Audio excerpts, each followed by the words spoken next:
Olá, turma do sexto ano.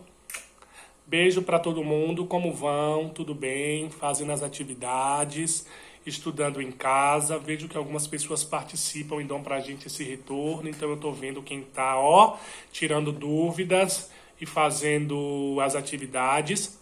A escola mudou um pouco a organização dos grupos, não foi? Agora, ao invés de grupos de turma, nós temos o grupo do professor. E isso ficou um pouco mais tranquilo para a gente, porque eu só recebo as mensagens que são direcionadas a mim, então meu celular parou um pouquinho de ficar vibrando o dia inteiro e fica mais organizado também para vocês. E eu consigo dar um retorno melhor. Nós, professores como um todo, conseguimos dar um retorno melhor e saber quem está fazendo realmente as atividades. O vídeo de hoje, gente, é um vídeo bem tranquilo, espero fazer ele um pouquinho mais curto. Todos os vídeos eu tento isso.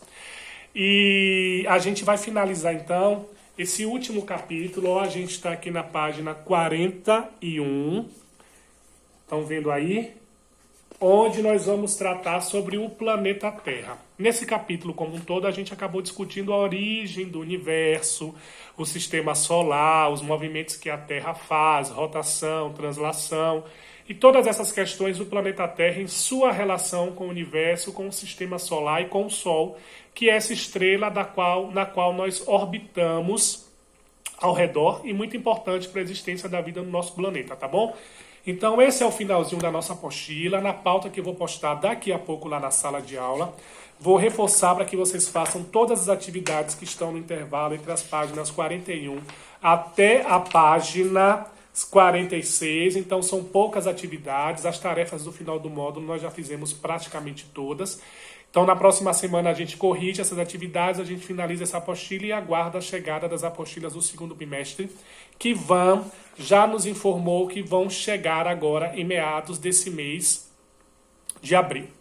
Então o capítulo aí 4, na página 41, fala a Terra, um planeta muito especial.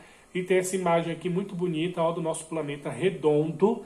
Apesar desse povo aí nas redes sociais falando que a Terra é plana, que a gente nem discute mais isso, porque eu sei que vocês não acreditam nessa baboseira. E ele vai falar então do nosso planeta, não do seu exterior, mas do seu interior, principalmente dando atenção para as camadas que formam o nosso planeta. Ele vai começar aqui, gente, com essas imagens muito bonitas, falando da litosfera. A litosfera, então, é a camada sólida do nosso planeta. A gente tem a hidrosfera, que é a camada líquida, representada pelos oceanos e rios. A gente tem a atmosfera, que representa os gases. E a gente tem a litosfera, que representa, então, a Terra, digamos assim, a parte sólida.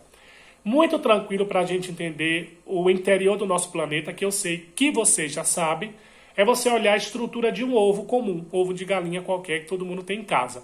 Então, a parte externa da Terra seria a casca do ovo, que a gente chama na Terra, claro, de crosta terrestre.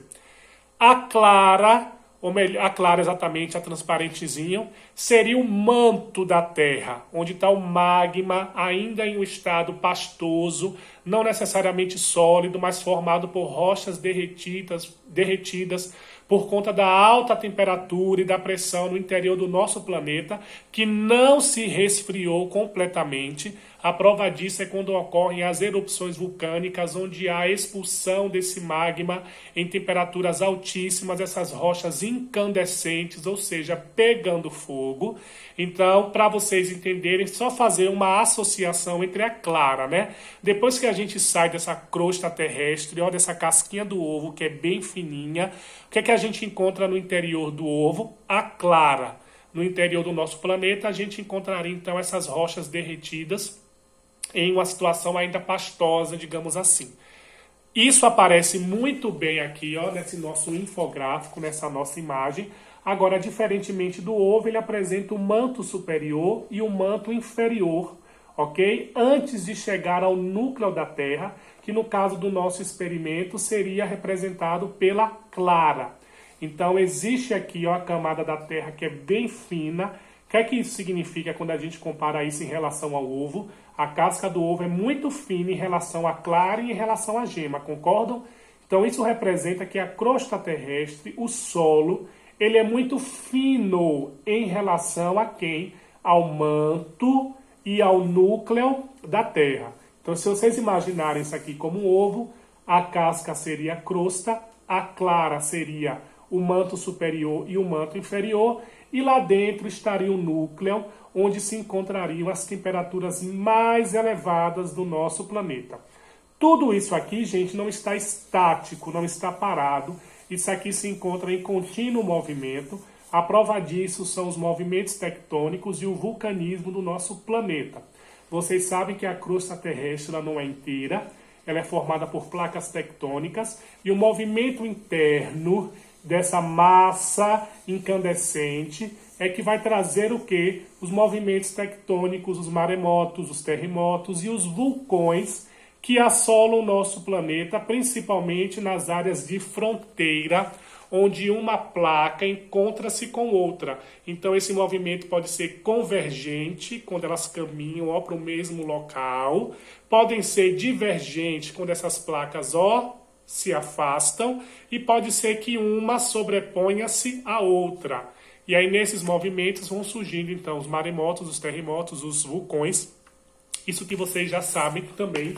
Então, para entender como é o interior da Terra, basta fazer uma analogia, ou seja, uma comparação entre um ovo e o interior do nosso planeta. A hidrosfera, então aqui, representa então a camada aquosa, ou seja, de água do nosso planeta.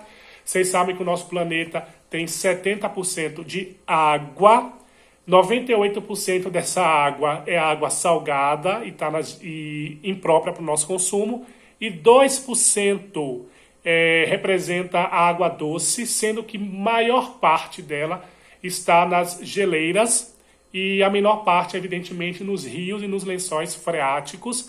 A hidrosfera é importante porque ninguém vive sem água, inclusive 70% do corpo humano ele é aquático, e isso representa a preocupação mundial com todas essas questões de poluição e de uso consciente dos nossos recursos hídricos.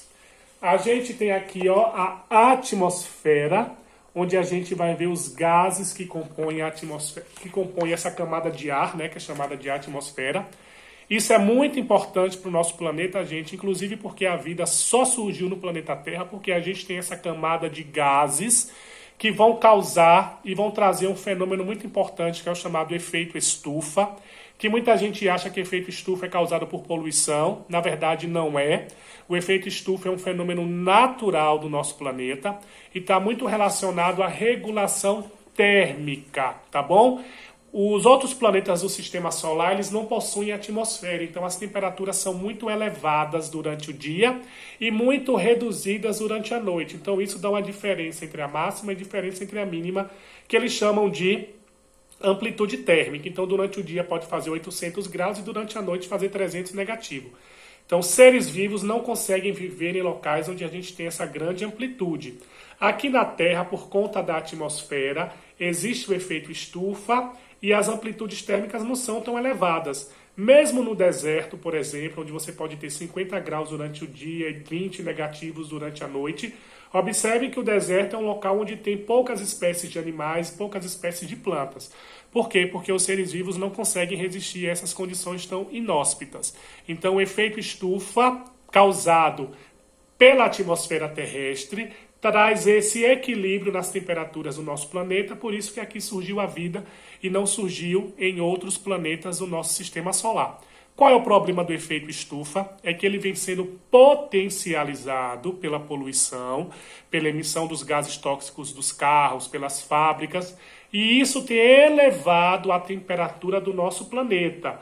Mas antes dessa questão toda, o efeito estufa já existia e ele é muito mais importante para a manutenção das vidas, das formas de vida do nosso planeta. Então, o problema do efeito estufa está necessariamente na poluição e no sentido de que ele vem sendo potencializado. E aí, nessa parte da nossa apostila, fala-se então sobre a atmosfera. E aí, finaliza aqui, gente, com a biosfera. Biosfera vem da palavra bio, vida, significa. Então, representa todas as formas de vida que existem no nosso planeta. Isso é muito tranquilo também. Então, da parte teórica, a gente já finaliza a apostila. Façam todas as atividades, na próxima semana a gente corrige e aguarda a chegada das apostilas novas, tá bom? Esse final de semana é de feriado, não sei se vai mudar muito no nosso dia a dia, já que está todo mundo em casa trancado nessa quarentena, mas eu desejo uma boa Páscoa para todos, uma boa Semana Santa para aqueles que são cristãos e que acreditam nesse feriado religioso. Para aqueles que não acreditam, tudo bem, aproveitem também esse momento de feriado em casa.